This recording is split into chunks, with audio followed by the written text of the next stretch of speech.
दोस्तों, हमारी पृथ्वी पर 71% हिस्से में जल भरा हुआ है और यह जल एक विशाल समुद्र है। और इसी समुद्र के वजह से पृथ्वी अंतरिक्ष से देखने पर नीली दिखाई देती है और इसलिए पृथ्वी को नीला ग्रह भी कहा जाता है। तो अगर समुद्र में 750 मीटर की गहराई से पनडुब्बी को ले जाया जाए तो उसमें इतना तेज विस्फोट होगा कि उसके चिथड़े उड़ जाएंगे।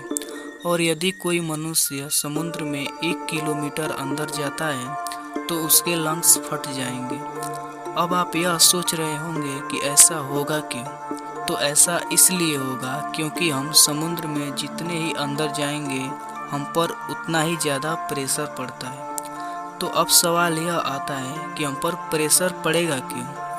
तो हम पर प्रेशर इसलिए पड़ेगा क्योंकि समुद्र बहुत बड़ा होता है और यदि हम उसके अंदर जाते हैं तो वह एक तरह से वैक्यूम बना लेता है, बिल्कुल स्पेस की तरह। और जब कोई भी वस्तु वैक्यूम के अंदर आती है तब उस पर प्रेशर पड़ता है, तो इसी के कारण हम पर प्रेशर लगता है।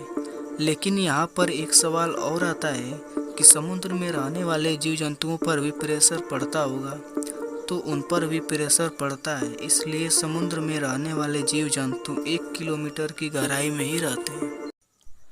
और दुनिया की सबसे बड़ी जंतु ब्लू व्हेल भी 750 मीटर के दायरे में ही रहती है। लेकिन यदि हम समुद्र के अंदर ऑक्सीजन सिलेंडर लेकर जाएंगे तो हमें कुछ भी नहीं होगा। लेकिन अगर मैं आपसे यह कहूँ कि यदि आप समुद्र में 800 मीटर की गहराई पर जाएंगे तो आपको ज्वालामुखी देखने को मिल सकता है, तो क्या आप भरोसा करोगे कि समुद्र में ज्वालामुखी कैसे मुमकिन है?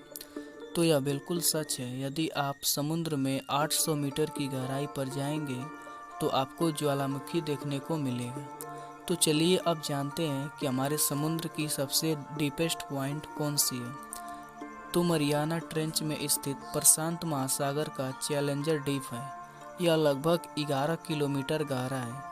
यदि हम माउंट एवरेस्ट को उल्टा लटकाकर चैलेंजर डीप में डालेंगे तो भी अभी 3 किलोमीटर की दूरी बच जाएगी। तो वैज्ञानिकों ने एक मशीन बनाया जो चैलेंजर डीप की गहराई तक आराम से पहुंच सकता था।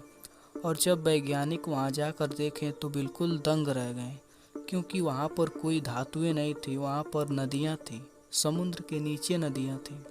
तो वैज्ञानिकों ने उस नदी में से पानी को लाया और उन्होंने यह पाया कि यह जल हमारी पृथ्वी के नीचे जो जल है जिसे हम लोग पीते हैं उससे मिलती है।